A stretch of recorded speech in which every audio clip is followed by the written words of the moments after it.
Ini beban pembelajaran radiologi veteriner dari 2 SKS, satuan kredit semester, 1 SKS kuliah, 1 SKS praktikum. Ini ambil dari semester genap, semester 6, kemudian pertemuannya kuliah ada 2 hari, Rabu dan Jumat. Tempat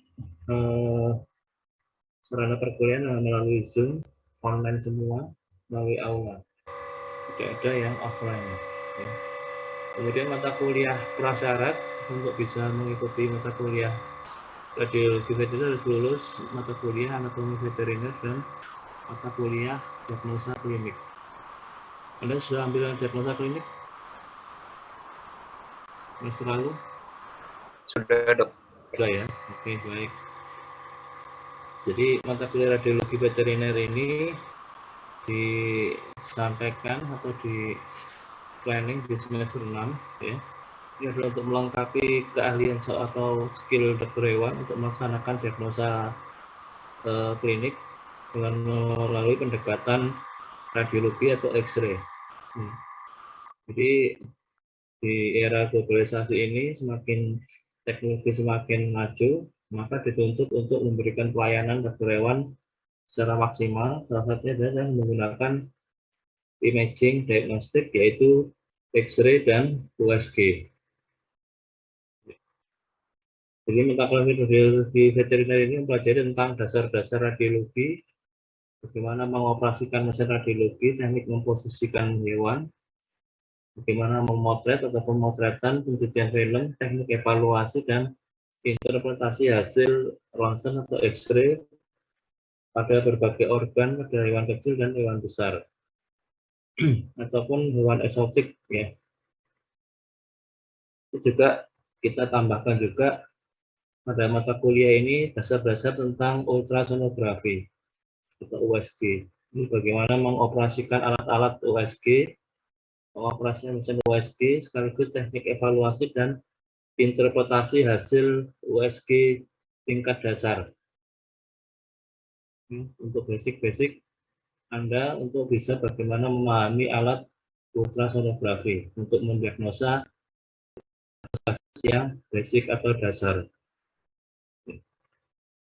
Kemudian deskripsi mata kuliah seperti sudah saya sampaikan, di sini akan membahas tentang bagaimana alat X-ray bekerja, ya, segala seluk-beluk alat X-ray, bagaimana bekerja menghasilkan sebuah foto X-ray yang nanti bagaimana memposisikan pasien, kemudian hasil interpretasi hasil untuk melihat kelainan-kelainan pada organ yang kita X-ray, interpretasi, ya.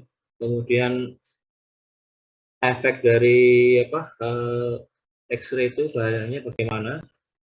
Ya. Apabila kita terpapar terus oleh sinar X-ray, bahaya yang ditimbulkan oleh sinar X-ray bagaimana? Bagaimana mendeteksi dari sinar X-ray ini kita ajarkan, ya, radiasinya bagaimana? Kemudian juga kita mengerti ada penjelasan tentang USG.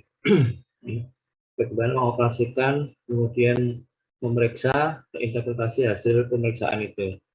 Nah, tujuan akhir dari pembelajaran ini mahasiswa diharapkan mampu memahami dan menjelaskan kepentingan manfaat pemeriksaan radiologi pada hewan kecil maupun hewan besar. Kemudian bisa mengetahui, mendiagnosa secara sederhana normalitas ataupun abnormalitas yang terhadap organ maupun sistem berdasarkan pemeriksaan radiologi dan USG. Kemudian mampu mengoperasikan pesawat X-ray dan USG. Kemudian menguasai tata letak, teknik tata letak untuk memposisikan pasien dengan benar, ya, saat dilakukan pemeriksaan radiologi. Mampu menginterpretasikan hasil radiologi dan USG dasar, mampu mendiagnosa penyakit berdasarkan pemeriksaan radiologi dan USG dasar. Kemudian kuliah ini akan dilaksanakan strategi, kita ada 4 topik pembahasan, dilakukan dalam waktu 14 kali pertemuan. Oke, 2 kali UTS dan 2 ditambah UTS dan UAS, jadi 16 kali pertemuan total. 8 sebelum UTS, 8 setelah UTS. Metode perkuliahan diberikan secara bentuk ceramah dan diskusi secara online. Demikian peserta diharapkan memperhatikan teknis secara tekun semua materi yang diberikan oleh dosen dan aktif untuk melakukan diskusi. Evaluasi pembelajaran akan dilaksanakan dalam bentuk tugas terstruktur, kuis, praktikum, UTS, dan UAS.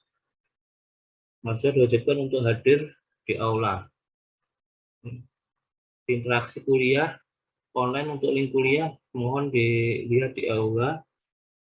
Kemudian peraturan kehadiran mahasiswa diberikan toleransi 15 menit untuk keterlambatan. Status hadir. Bila terlambat 20 menit, ya,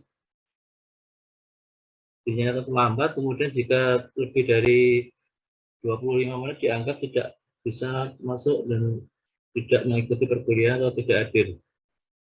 Kemudian selama perkuliahan dan praktikum, mahasiswa wajib menyalakan video. Ya. Bila ada kendala, segera lapor ke dosen yang sedang bertugas dan tidak menayangkan video. Jika tidak menayangkan video, jika tidak ada laporan dalam waktu yang seperti yang disampaikan, itu dari laporan dianggap tidak mengikuti perkuliahan. Laporan harus disampaikan dalam waktu 1x24 jam.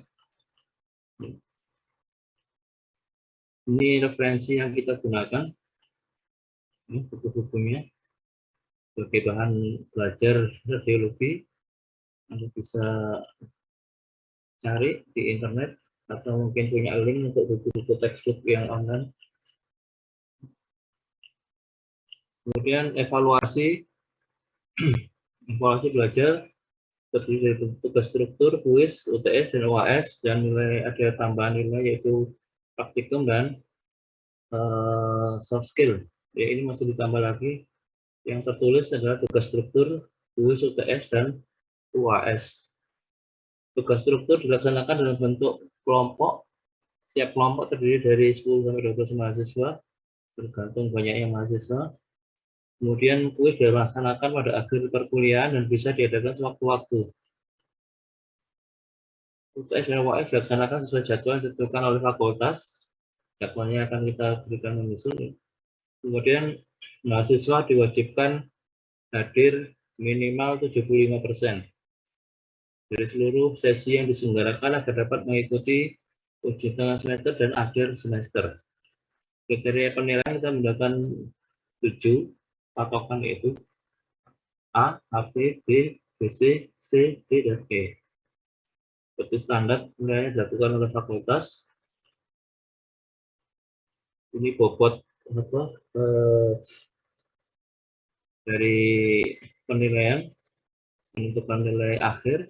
Pembobotan ada tugas struktur, kuis, UTS, praktikum, UAS, dan soft skill. Praktikum sudah saya sampaikan kemarin, ya, pendahuluannya. Karena kan dari sesuai jadwalnya jam 10 sampai jam 12. Jadwal akan kita berikan menyusul masih proses pembuatan jadwal. Semuanya dilakukan dengan kondisi online. Masing-masing kelas dibagi menjadi kelompok sesuai jumlahnya, diberikan nama A1, A2, A3, A4, B1, B2, B3, B4, dan seterusnya. Kemudian apabila kelompok materinya, itu kelompok tugas struktur materinya sebelum dan UTS, presentasi tentang kasus dikumpulkan, ya, di komting masing-masing. Sebelum UTS materinya tentang ekstremitas depan dan belakang. Okay.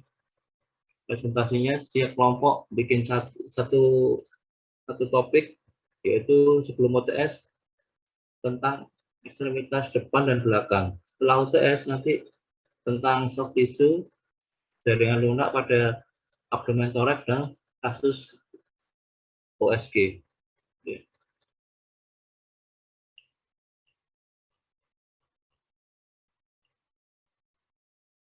Kemudian tugas struktur itu dikumpulkan lewat komting, ya. Jadi pembuatan tugas struktur presentasi PowerPoint. Ada di dalamnya video rekaman Anda memposisikan hewan. Sebelum UTS Anda harus merekam rekan Anda dengan menggunakan hewan coba, bisa boneka, ya, diposisikan sesuai dengan kasusnya. Bagaimana cara mendapatkan foto X-ray dengan kasus tersebut?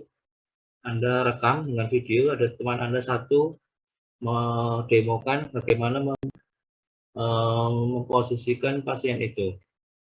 Taruh boneka di atas meja, kemudian posisinya apa dijelaskan. Direkam, kemudian rekan lain memberikan keterangannya bagaimana ini dimaksud dengan teman yang mendemokan posisinya itu. Kemudian setelah itu diskusikan hasil dari X-ray-nya, interpretasi hasil, kemudian diskusi tentang penanganan kasusnya dengan istilahnya sekilas, tidak terlalu detail, karena mata kuliahnya radiologi, penting pada posisi dan interpretasi hasilnya. Ini adalah kontrak perkuliahan radiologi veteriner yang ditanyakan.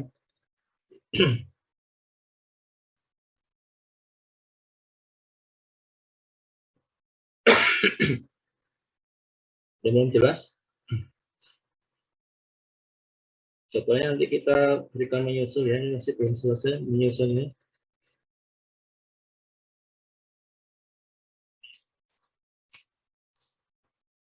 Belum jelas ditanyakan? Cukup jelas? Jelas, dokter. Jelas ya. Jadi kalau sudah cukup jelas, mungkin cukup kuliah pendahuluan radiologi veteriner pagi ini. Ya. Terima kasih perhatiannya. Sampai ketemu minggu depan. Assalamualaikum warahmatullahi wabarakatuh. Selamat pagi dan salam sejahtera bagi kita semua.